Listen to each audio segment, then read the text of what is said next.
Dr. Becker, after age 65, one of the most dangerous threats to your heart, your liver, and even your brain may not be the fat you can see in the mirror. Serious. It may be the fat hiding deep inside your abdomen, wrapped around your organs, quietly driving inflammation, blood sugar problems, fatty liver changes, and damage to your blood vessels. And here is the part most people never hear. You can look only slightly overweight, or even fairly normal for your age, and still carry enough visceral fat to put your health at risk. Research from Mayo Clinic, the American Heart Association, and NIH-backed sources supports that hidden abdominal fat is linked to higher risk for cardiovascular and metabolic disease, even beyond what BMI alone can show. Surprised? Most people think the real danger after 65 is simply getting heavier, but that is not the full story. The deeper problem is where the fat is stored, what that fat is doing biologically, and what happens when it rises at the same time. Muscle starts to fall. Thoughtful. That combination can quietly change the way your body handles sugar, fats, inflammation, energy, and repair. And that is why two people can weigh almost the same, wear the same size clothes, and have completely different futures when it comes to heart disease, fatty liver, memory decline, and loss of independence. So in this video, I want to show you what visceral fat really is, why it becomes more dangerous after 65, how it may damage your heart, your liver, and your brain, and most importantly, what you can start doing now to reduce it before it steals years of healthy life. Let's start with the hidden truth. Not all body fat behaves the same way. The fat just under your skin is called subcutaneous fat. That is the fat you can pinch. Visceral fat is different. It sits deeper in the abdomen, surrounding organs like the liver, pancreas, and intestines. And unlike the fat you can grab with your hand, visceral fat is metabolically active. In plain English, that means it is not just sitting there. It is sending signals. It is releasing inflammatory chemicals. It is changing hormone patterns. It is influencing how your body responds to insulin, how your liver processes fat, and how your blood vessels function. Mayo Clinic describes belly fat, especially visceral fat, as much more than a cosmetic issue because it is associated with serious health risks. And this is where it gets more important after 65. As we age, many adults naturally lose muscle mass and gain more fat in the abdominal region, even if body weight does not change dramatically. So the scale may stay fairly stable while the body becomes metabolically more fragile. Muscle is one of your most protective tissues. It helps absorb blood sugar, supports insulin sensitivity, maintains strength, and keeps metabolism more resilient. When muscle shrinks and visceral fat grows, the body becomes easier to inflame, easier to exhaust, and harder to regulate. That is one reason older adults can develop diabetes, fatty liver, or cardiovascular disease without what they think of as major weight gain. Now let's talk about the heart first, because this is where hidden visceral fat becomes especially dangerous. Your heart is not damaged by one single event. In most people, damage builds quietly. It starts with irritation inside the blood vessels. The lining of your arteries, called the endothelium, is supposed to help vessels relax, control blood flow, and resist plaque formation. But visceral fat can interfere with that system. It releases inflammatory messengers and contributes to abnormal blood fats, insulin resistance, and higher blood pressure. Over time, that can create the perfect environment for plaque buildup, vessel stiffness, and reduced circulation. NHLBI explains that abdominal fat is deeply tied to the cluster of problems seen in metabolic syndrome, including high blood pressure, unhealthy cholesterol patterns, insulin resistance, and cardiovascular risk. Here is what makes that so deceptive. Many older adults assume that if their overall weight is not extreme, then their heart risk is probably acceptable. But abdominal obesity can raise cardiovascular risk even when BMI does not fully capture the danger. The American Heart Association has highlighted that more belly fat is linked to heart disease risk even when body mass index does not indicate classic obesity. So the warning sign is not always total size. Sometimes it is distribution. Sometimes it is the waistline. Sometimes it is the blood work that slowly worsens while the person still says, "I don't think I'm really overweight." And the reason this matters so much after 65 is that the cardiovascular system is already dealing with age-related wear. Blood vessels become less flexible. Recovery becomes slower. Physical activity often declines. Sleep may become more fragmented. If visceral fat is added on top of that, it is like pouring fuel on a slow-burning fire. But the heart is only part of the story. The liver may be taking some of the biggest hits, and most people do not feel it happening. Your liver is a metabolic control center. It processes nutrients, helps regulate blood sugar, packages fats, detoxifies compounds, and supports energy balance across the whole body. But when visceral fat rises, excess fatty acids and inflammatory signals begin spilling into circulation and interacting directly with the liver.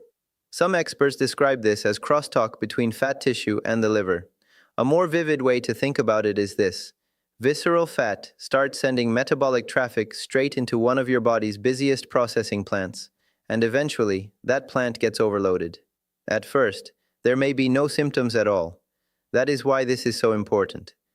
A person can be walking around with fatty changes in the liver, rising triglycerides, worsening insulin resistance, and chronic inflammation without pain, without dramatic warning signs, and without realizing anything is wrong. But inside the body, the system is getting more congested. Fat begins accumulating in liver cells, inflammation may rise, blood sugar regulation worsens, and once the liver becomes less efficient, the rest of the body feels it too. Energy may drop, hunger patterns may become more unstable, blood lipids can worsen, and the cycle feeds itself. This is one reason visceral fat is so biologically dangerous. It does not stay in one lane, it spills into everything.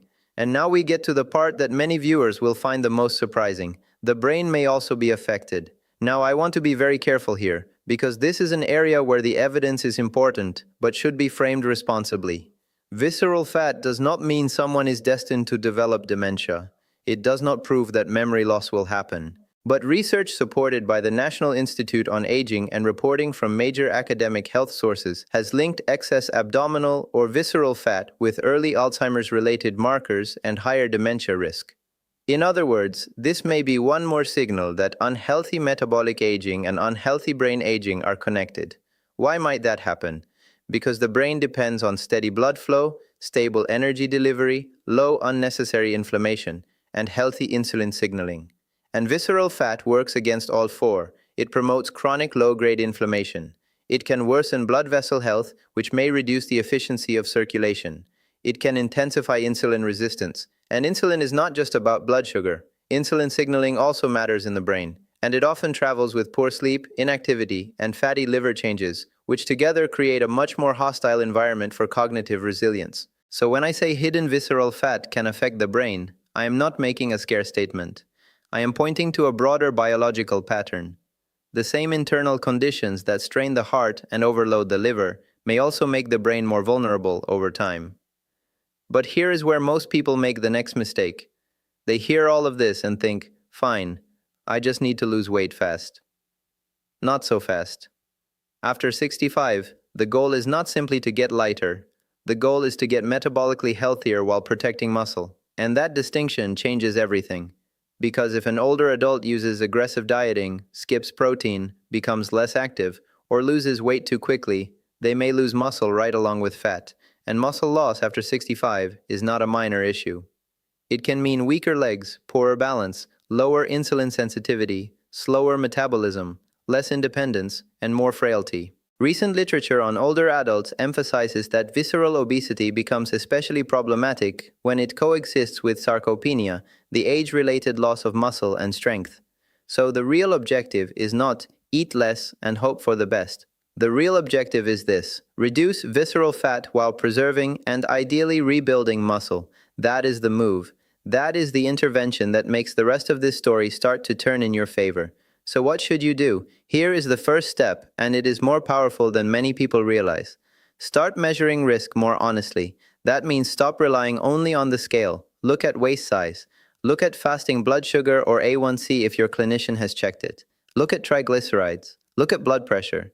Look at whether you have been told you have fatty liver, prediabetes, or low muscle mass. Mayo Clinic notes that waist circumference is one useful way to estimate risk from abdominal fat, with commonly used adult cutoffs of more than 40 inches in men and more than 35 inches in women associated with greater health risk, although individual context still matters. That one step matters because what gets measured gets addressed. And now for the most important part of this entire video.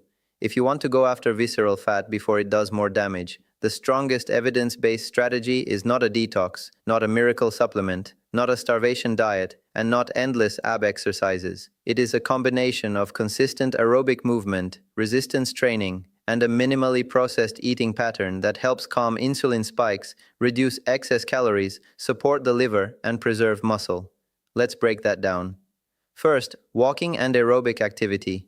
Older adults often underestimate how powerful regular moderate movement can be. You do not need punishing workouts to start improving visceral fat biology. You need consistency. The National Institute on Aging recommends that older adults aim for about 150 minutes of moderate intensity aerobic activity each week, along with muscle strengthening activities at least 2 days a week, adjusted for individual ability and medical status. That could look like a brisk 30-minute walk 5 days a week. It could be cycling, swimming, or even multiple shorter walks spread through the day. The point is to create a repeated signal that tells the body to burn fuel more efficiently, improve insulin sensitivity, and reduce metabolic congestion. And this is where it gets deeper. Walking does more than burn calories. It helps muscles pull sugar out of the bloodstream. It improves circulation. It can reduce post-meal glucose surges. It may lower inflammatory tone over time. And for many adults over 65, it is realistic enough to maintain, which matters more than any perfect plan done for 1 week and abandoned the next. But walking alone is not the full answer. Resistance training may be the missing piece that changes everything after 65. Because if you only try to shrink fat without rebuilding muscle, you are leaving one of your greatest protective organs underdeveloped. Muscle is where a lot of glucose disposal happens. It is where strength, mobility, posture, and stability are maintained. It supports metabolic flexibility, which means the ability to switch between fuels and manage energy more smoothly. When you challenge muscles with resistance, whether through bands, weights, machines, or bodyweight exercises, you send a message to the body: keep this tissue, feed this tissue, preserve this function. That matters enormously in older adults. Even 2 or 3 well-structured strength sessions a week can help support muscle retention and healthier aging when done safely and progressively. And when resistance training is combined with aerobic activity, the evidence suggests the effect on visceral fat and metabolic health becomes more meaningful than either strategy alone. Now let's talk about food, because this is where people often either overcomplicate things or chase the wrong answer. The goal is not perfection. The goal is to create an eating pattern that makes it harder for visceral fat to keep growing. That usually means reducing ultra-processed foods, sugary drinks, excess alcohol, and the kind of frequent overeating that keeps insulin high and the liver overloaded. It means building meals around protein, fiber, healthy fats, and minimally processed carbohydrates in portions your body can actually handle. Mediterranean-style eating patterns are often recommended because they emphasize vegetables, beans, fish, olive oil, nuts, fruit, and less processed food overall. And research has linked these patterns with better metabolic health and reductions in harmful abdominal fat, especially when paired with physical activity. But the real reason this matters goes deeper. Protein becomes especially important after 65. Why? Because when older adults undereat protein, they make it easier to lose muscle during any attempt at weight reduction. And once muscle declines, blood sugar handling usually worsens, weakness increases, and healthy aging gets harder. So if you are trying to reduce waist size, do not do it with toast and coffee all day and a tiny salad at night. That is not a strategy. That is a setup for frailty. Think in terms of protein at meals, vegetables most days, fewer liquid calories, fewer processed snacks, and less mindless evening eating. Not because this is trendy, because it directly changes the hormonal and metabolic environment that allows visceral fat to thrive. There is also one more factor that people overlook: sleep. Poor sleep can worsen appetite regulation, insulin sensitivity, stress hormones, and energy balance. And when people are tired, they move less, snack more, and recover worse. So while sleep alone will not melt visceral fat, inadequate sleep can quietly make every other strategy less effective. That is why the best visceral fat plan is not one single trick. It is a system. Move more. Strength train. Eat in a way that protects muscle and reduces metabolic overload. Sleep well enough for the body to repair. And now here is the strongest insight of all. Do not wait for a dramatic diagnosis before taking this seriously. Do not wait until the fatty liver scan is worse. Do not wait until the blood sugar crosses into diabetes. Do not wait until your stamina is gone. Do not wait until memory changes make you wish you had acted earlier. Because visceral fat often does its damage quietly. That is why it is so dangerous. And that is also why acting early works. Even modest reductions in abdominal fat, along with improvements in strength, blood sugar control, and daily movement, can shift the internal biology in a better direction.